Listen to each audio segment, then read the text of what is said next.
Good morning, students. In today's class, we are going to look into the poem. The topic of the poem is No Men Are Foreign, which is written by James Faulkner Kirkham.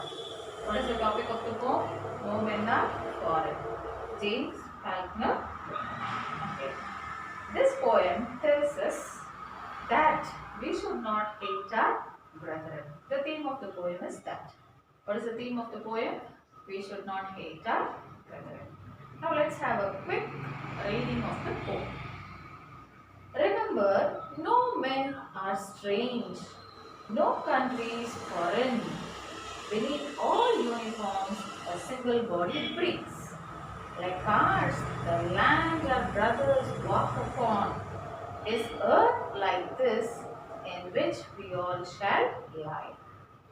They too, aware of sun and air and water, are fed by peaceful harvests, by wars long winters starved. Their hands are ours, and in their lines we read a labor not different from our own. Remember, they have eyes like ours that wake, or sleep and strength that can be won by love. In every land is common life that all can recognize and understand. Let us remember, whenever we are told to hate our brothers, it is ourselves that we shall disperse, betray and condemn. Remember, we who take arms against each other, it is the human earth that we defy. Our hells of fire and dust outrage the innocence of air that is everywhere our own. Remember, no men are foreign and no countries strong. This is all about the poem. Look at the first line and the last line. Remember, no men are strange, no countries foreign. And the last line, remember, no men are foreign and no countries strange. Now let's look into the meaning of the poem. Here, what does the poet tell us in this poem? He says we shouldn't hate our brethren because they belong to a different country or speak a different language. Okay? What does he say? We should not hate our brethren because they speak a different language or they belong to a different country. The poet reminds us that how all people are similar and they are part of the brotherhood of men. He reminds us that all the people are similar, they are not different. They are not different. And at the end of the poem, he says that how it is unnatural to fight against ourselves. What does he say at the end of the poem? How it is unnatural to fight against ourselves. Okay. And so, now what is he telling here? This poem is about whom? That no men are foreign. That means all the people are the same. All men are the same. There is no difference. Now look at it. What does the poet want to tell us here? He wants to promote the concept of universal brotherhood. That all the people around the globe or around the world are the same. Okay, it is only the borders or the lines that separate the people, and that has to be removed. If the borders are all removed, then we cannot say this country, that country. All will become one country, isn't it? Or not, or one nation. And so he says like that. The title No Men Are Foreign means that no men belong to another country. The poet wants to tell that all men are same and are equal. He wants to promote the universal brotherhood. In this poem, he wants to and so let us look at the first stanza. Remember, no men are foreign, no country is strange. Beneath all uniforms, a single body breathes. Like ours, the land our brothers walk upon is earth like this, in which we all shall. What does he say? No men are strange. That means not different. No countries foreign. Okay, that means there is no differentiation. All the countries around the globe are the same. Beneath all uniforms, a single body breathes. Okay, though the people belong to different possessions, wearing different uniforms, only their uniforms are different, but men are the same. Okay, like ours, the land our brothers walk upon. How do we stay in this earth? It is the same way the people in the other countries also stay. Like ours, the land our brothers walk upon is earth like this. He says it is also the same way, the same earth where they live, in which we all shall die. After the death, we are all going to be buried only in this earth, this Bhutan. And so he says, we also live the same way like how others live, and once we die also, we will die in the same way as the others. They too aware of sun and rain and water. Okay. They are also aware means what? They are also know about the sun and air and water. It is the same. Do we have different waters? Do we have different sun? No. It is the same sun, rain and water.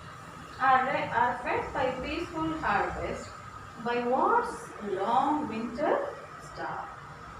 Their hands are ours, and in their lines we read a labor not different from our. What is he telling here?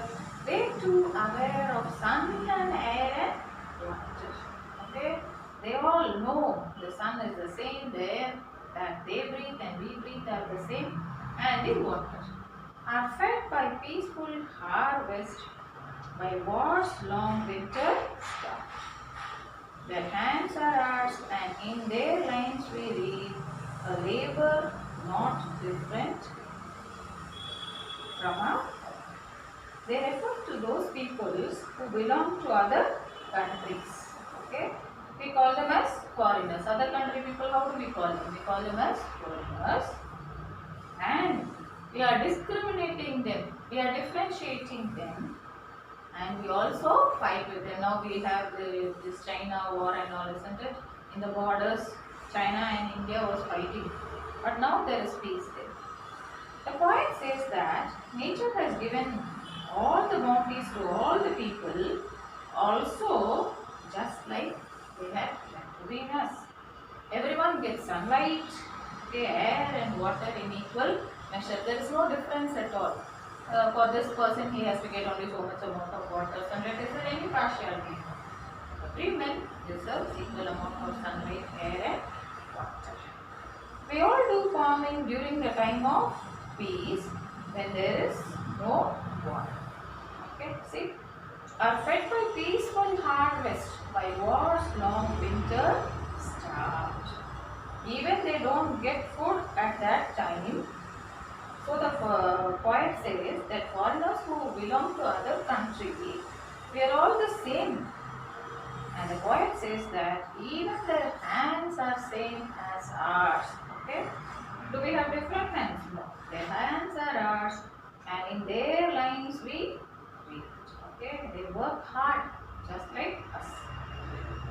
Why is the poet giving all these examples here? He says to convey to the reader, there is no difference in us and the people belonging to different countries. See, their hands are ours, in their lines we read. What is that lines we read? When you look at their hands, okay, you cannot see the lines now. It would have been faded because of their hard work. Like how we work hard, they also work hard. Now let's go into the third stanza. A labor not different from our own. Okay, that is the previous stanza. Their work is also not different from our own. Remember, they have eyes like ours that wake, or sleep and strength that can be won by love. What is he telling here? Remember, they have eyes like ours that wake or sleep and strength that can be one. He says they also have eyes like us, they also wake up like us, okay, they also sleep like us, and the strength what they have is also the same as, and strength that can be won by love. In every land is common life that all can recognize and understand. The poet asks the readers to remember something. What is that? He says that we should all keep in mind that the people of another country whom we think are enemies are not enemies. Clear? They are all restored by God with similar appearance like us. Okay, God has created them also like us.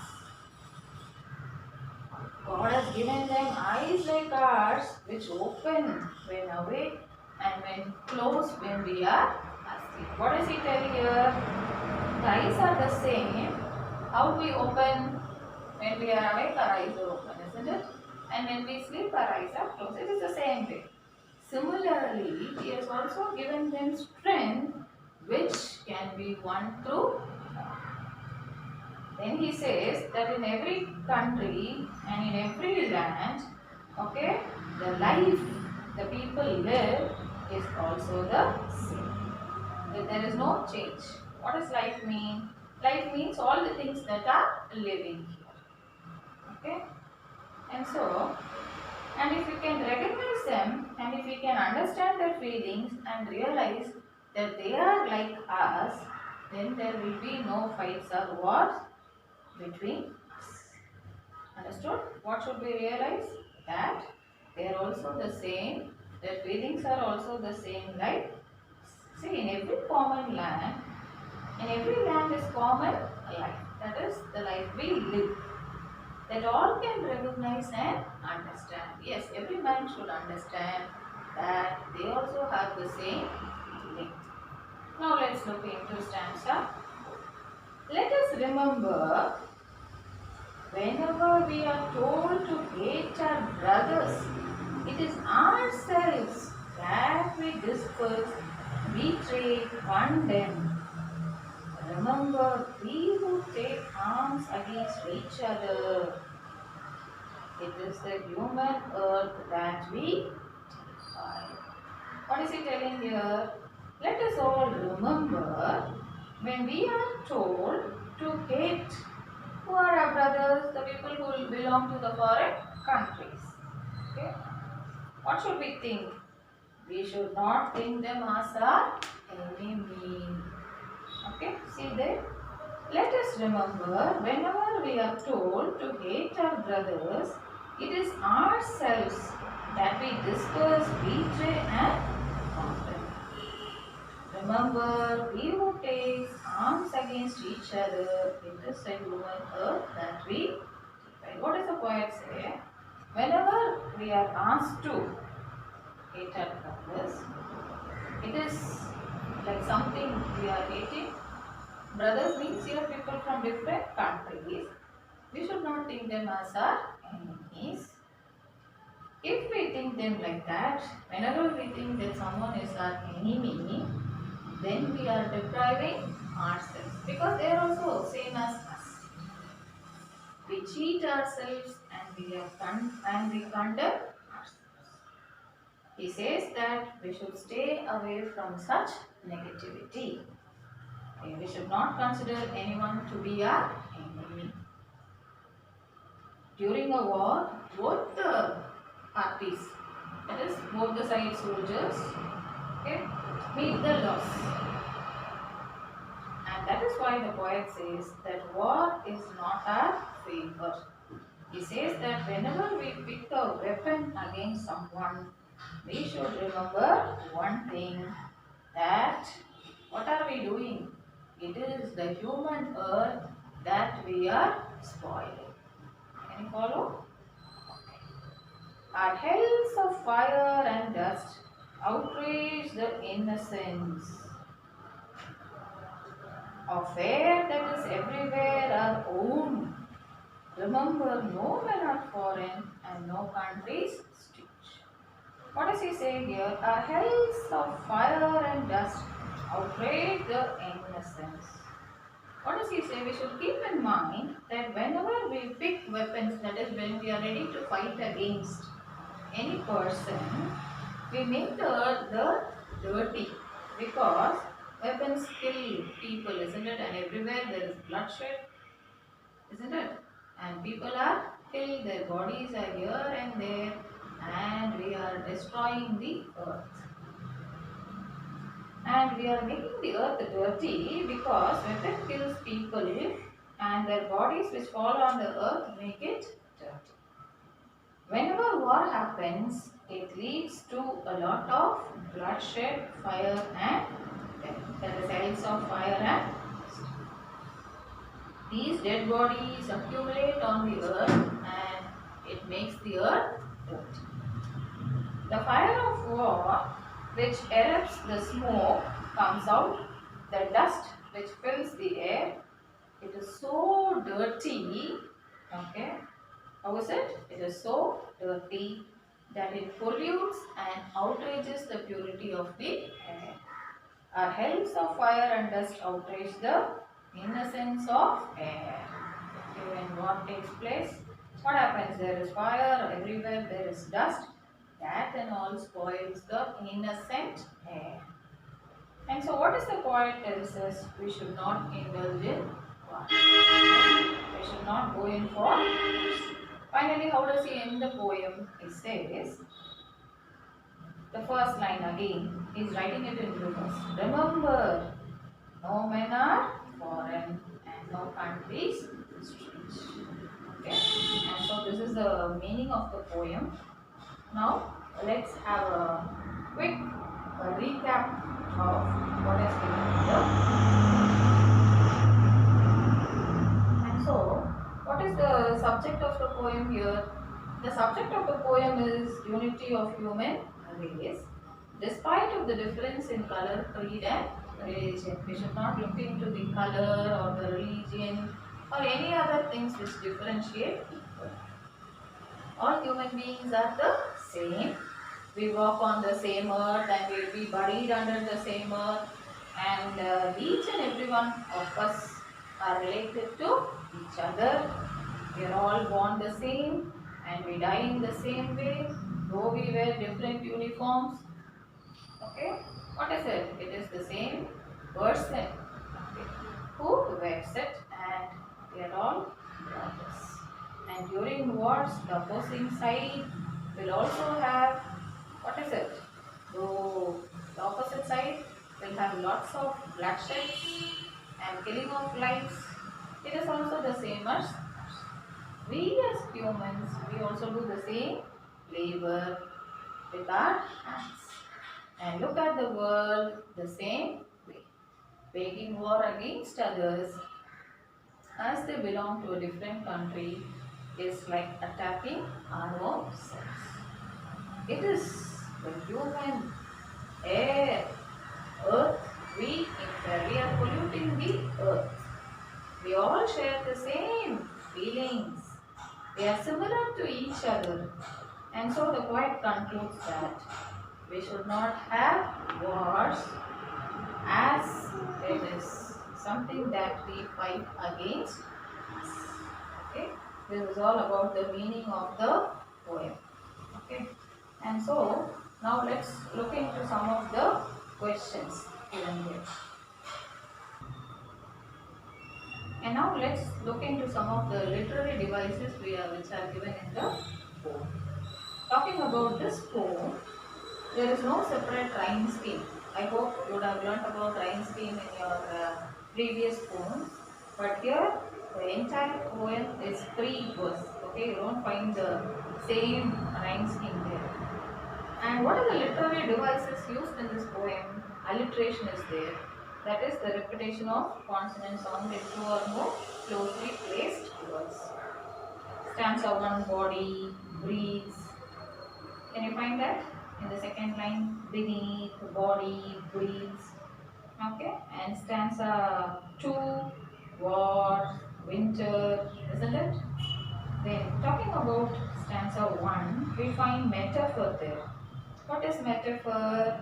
You would have learned about metaphor and simile. Isn't it? It is a direct comparison is simile. Metaphor is an indirect comparison. What is that indirect comparison there? Uniform refers to the military of different countries. Uniform, the word is mentioned here. And in stanza 2, war's time is compared to the winter season. By war's long winter start. Okay. Then in the whole poem we find repetition. A few words are repeated. Now let us take the word remember. Okay. Remember, no men are strange, no country is foreign. It is repeated in the first stanza and the fifth stanza. The word repetition comes 5 times in the poem. Clear? And so we should know about one more thing. What is that? Let us look into what is enchantment. That means running of lines from one line to the next without using any kind of punctuation. You don't find any punctuation in the first line, second line or third line. Understood? But in other poems, if you see, you will find some punctuation, a comma or a full stop or a hyphen. Something would be there, but here you don't have anything like that. And so that is all about the figures of speech in this poem. Kindly read the poem and try to understand the concept. Thank you.